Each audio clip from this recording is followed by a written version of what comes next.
In today's video, I'm going to teach you how to use tags and categories within a blog on Squarespace 7.0. Tags and categories help readers explore related content and help you keep your blog organized as it grows. Think of categories as your high-level buckets, like topics or themes, while tags are more specific descriptors and keywords that connect similar ideas across posts. With that in mind, let's walk through the exact workflow in Squarespace 7.0. Start by signing in to your Squarespace account and landing on the account dashboard. From there, click into your main dashboard, then use the Go to Website button to open your site's manager. In the Website Manager, open the Website panel and go to Pages. In Pages, find your blog page. If you have multiple blog pages, pick the one that contains the post you plan to update. Open the blog overview so you can see the list of your posts. Choose the post you want to organize. Open its menu by clicking the three dots to the right of the title, then select Settings. In the Post Settings, head to the Options panel. This is where Squarespace 7.0 keeps key organizational fields like tags and categories, along with other post options. Let's start with tags. Click into the Tags field. Type a tag, like success, and press Enter. Type another, such as hard work, and press Enter again. Tags should be concise and consistent.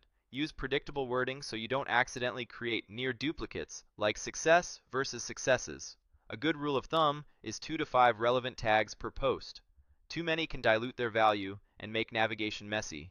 Too few may not give readers enough ways to find related content. If you ever need to remove a tag from this post, just click the small X on the tag chip. Now go back to the main options area and open categories. Categories are broader than tags and are typically used for sections of your blog. In the field, type a category like blog and press enter, then type another like success and press enter. You've now created and applied those categories to this post. Keep category names simple and avoid overlapping meanings so readers immediately understand what to expect within each category. If you're just getting started, it's okay to begin with only a couple of categories and expand later as your content grows. If you see categories you no longer want to use, select them using the checkboxes, then click Delete. This is helpful for cleaning up older or redundant categories so your list stays focused.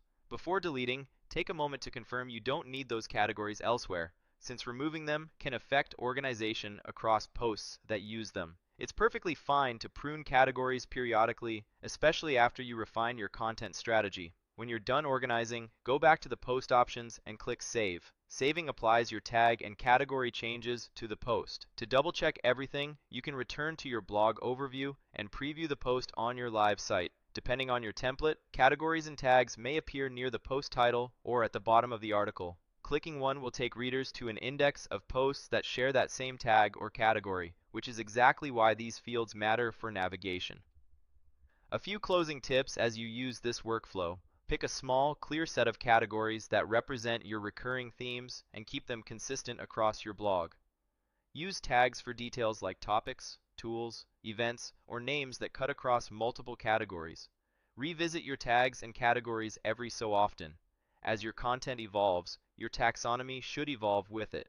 And most importantly, remember to save after every change so your updates stick. That's it. You've seen how to find the post settings, add meaningful tags, create and clean up categories, and save your changes in Squarespace 7.0.